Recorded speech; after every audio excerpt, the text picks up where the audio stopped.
है गाइस। आइए एक बार फिर से विद्यार्थी क्लासेस में हम लोग इलेक्ट्रोकेमिकल सीरीज के बारे में पढ़ेंगे। थोड़ा सा डिफिकल्ट है। देखिए, ये एक्चुअली क्या है ना कि जैसा दिखता है वैसा होता नहीं है। हम लोग इलेक्ट्रोकेमिकल सीरीज को क्या एक्सप्लेन करेंगे कि arrangement of element according to their increasing electrode potential. किसी भी एलिमेंट को उसके इंक्रीजिंग इलेक्ट्रोड पोटेंशियल के ऑर्डर में हम लोग सजाते जाएं तो हमें एक सीरीज मिलेगा, एक चार्ट मिलेगा जिसको हम लोग बोल देंगे इलेक्ट्रोकेमिकल सीरीज। अब इसमें सबसे बड़ी बात क्या है याद रखने वाली है कि जो इलेक्ट्रोड पोटेंशियल होता है that electrode potential is called reduction potential. Electrode potential जो होता है वो रिडक्शन पोटेंशियल होता है, यानी कि हम लोग लो रिडक्शन पोटेंशियल से हाई रिडक्शन पोटेंशियल की ओर अरेंज करके सजाते हैं। बस इसी चीज को ध्यान में रखना है। अब यहां पर देखिए, मान लेते हैं यहां पर हमारे पास जो है ये लो रिडक्शन पोटेंशियल है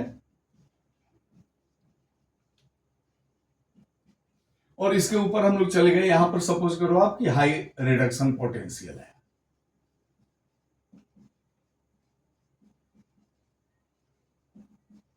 अब यहां पर क्या हो रहा है, ध्यान देने वाली बात है। देखिए, ये जिसका रिडक्शन पोटेंशियल हाई है, तो जिसका रिडक्शन पोटेंशियल हाई है उसका उस रिडक्शन टेंडेंसी भी जाता है, वो बहुत आसानी से रिड्यूस हो जाएगा, बहुत आसानी से वो रिड्यूस हो जाएगा। और जब ये बहुत आसानी से रिड्यूस होता है इसका मतलब है कि ये दूसरे को ऑक्सीडाइज करेगा, यानी कि इसका ऑक्सीडाइजिंग पावर ज्यादा है, रिड्यूसिंग पावर इसका कम है। जिसका रिडक्शन पोटेंशियल, याद रखने वाली बात है बच्चों कि जिसका रिडक्शन पोटेंशियल अगर ज्यादा है तो रिडक्शन या रिड्यूसिंग टेंडेंसी जो है इसका ये भी ज्यादा होगा। इसका मतलब है इसका ऑक्सीडाइजिंग पावर ज्यादा होगा, रिड्यूसिंग टेंडेंसी ज्यादा है, खुद रिड्यूस हो जाएगा, इसका मतलब है दूसरे को ऑक्सीडाइज करेगा, तो इसका ऑक्सीडाइजिंग पावर जो है ना इसका ये ज्यादा होगा और ये रिड्यूस नहीं होगा जल्दी, रिड्यूसिंग पावर कम होगा। और इसके साथ जस्ट उल्टा होगा, इसका लो रिडक्शन पोटेंशियल इसका अगर लो है, जिसका भी लो होगा, अगर ये लो है तो इसका रिड्यूसिंग टेंडेंसी भी कम होगा, ये आसानी से रिड्यूस नहीं होगा, तो इसका रिडक्शन टेंडेंसी जो है ये भी कम होगा। इसका मतलब है कि खुद जब आसानी से रिड्यूस नहीं होगा तो ये दूसरे को ऑक्सीडाइज नहीं करेगा। इसका मतलब है कि इसका ऑक्सीडाइजिंग पावर जो है, ये ऑक्सीडाइजिंग पावर इसका कम होगा और रिड्यूसिंग पावर ज्यादा होगा। इसका रिडक्शन टेंडेंसी ज्यादा है, खुद रिड्यूस ज्यादा होगा तो रिड्यूसिंग पावर इसका ज्यादा होगा।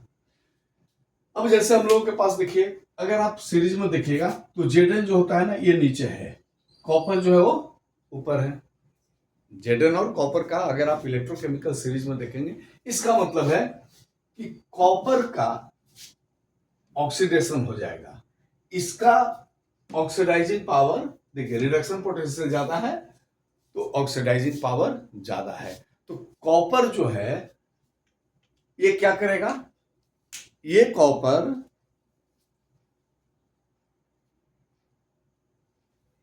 जिंक को ऑक्सीडाइज कर देगा, ये कॉपर जिंक को ऑक्सीडाइज करेगा। यानी कि अगर हम लोग जिंक के पॉट में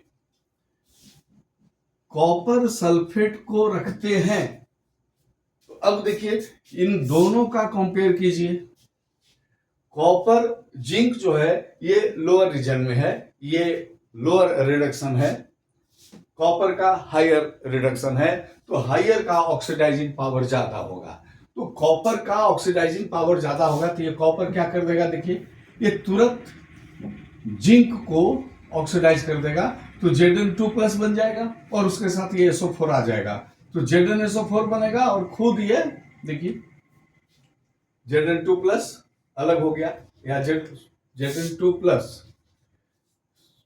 ZnSO4 प्लस Cu, देखिए खुद रिड्यूस हो गया, यानी कि इसका रिडक्शन टेंडेंसी ज्यादा है, इसका रिडक्शन टेंडेंसी ज्यादा है तो कॉपर रिड्यूस हो गया, और जिंक ये इसका ऑक्सीडाइजिंग पावर ज्यादा है तो ये जिंक को ऑक्सीडाइज कर दिया। Therefore it is not proper way to keep the copper sulphate solution in zinc.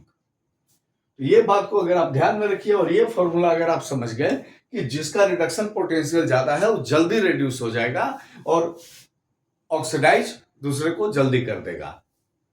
और जो हमारा इलेक्ट्रोकेमिकल सीरीज है ये रिडक्शन पोटेंशियल के इंक्रीजिंग ऑर्डर में है। अगर ये समझ में आ गया तो चैनल को लाइक कीजिए, सब्सक्राइब कीजिए। Thank you.